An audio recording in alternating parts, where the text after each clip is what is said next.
BTS ने हाइटिस की घोषणा करके दुनिया भर के प्रशंसकों को चौंका दिया, जिसका अर्थ है अस्थायी रूप से केवल एकल परियोजनाओं को लेना। सांसद यू सांग ह्यून के अनुसार इसका मुख्य कारण बीटीएस सदस्य जिनकी भावी सैन्य सेवा है।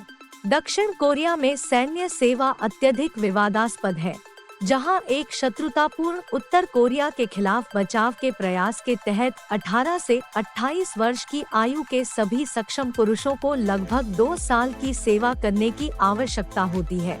वर्षों से पुरुषों की कुछ श्रेणियों को छूट प्राप्त हुई है, उन्हें एक निश्चित समय के लिए सैन्य सेवा को स्थगित करने की अनुमति दी गई थी या उनकी सेवा की शर्तों को कम कर दिया गया था, जिसमें वे पुरुष भी शामिल हैं जिन्होंने ओलंपिक या एशियाई खेलों में पदक जीते हैं।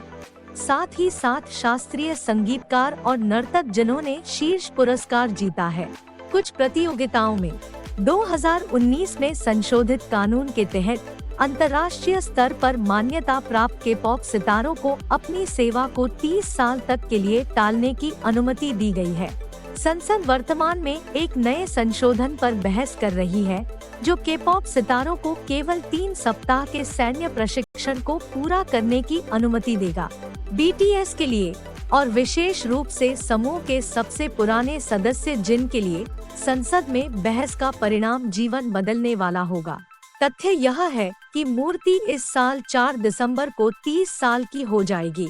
संशोधन का प्रस्ताव रखने वाले सांसद यू सांग ह्यून ने रॉयटर्स के साथ हाल ही में एक साक्षात्कार में जोर देकर कहा कि यह जिनकी भविष्य की सैन्य सेवा पर लंबित संसदीय निर्णय था जिसने अंतराल की घोषणा करने के लिए प्रेरित किया। घोषणा के अनुसार आराम करने की जरूरत नहीं है, लेकिन बीटीएस के सबसे पुराने सदस्य की स्थिति को लेकर अनिश्चितता है। उसी समय राजनेता ने जोर दिया, उनके लिए कई अन्य लोगों की तरह, कि बीटीएस दक्षिण कोरिया की सॉफ्ट पावर बन गई है, जिसे उपरोक्त निर्णय पर विचार करते समय ध्यान में रखा जाना चाहिए। बीटीएस ने एक ऐसा काम किया है जिसके लिए इससे अधिक की आवश्यकता होगी 1000 राजनयिक।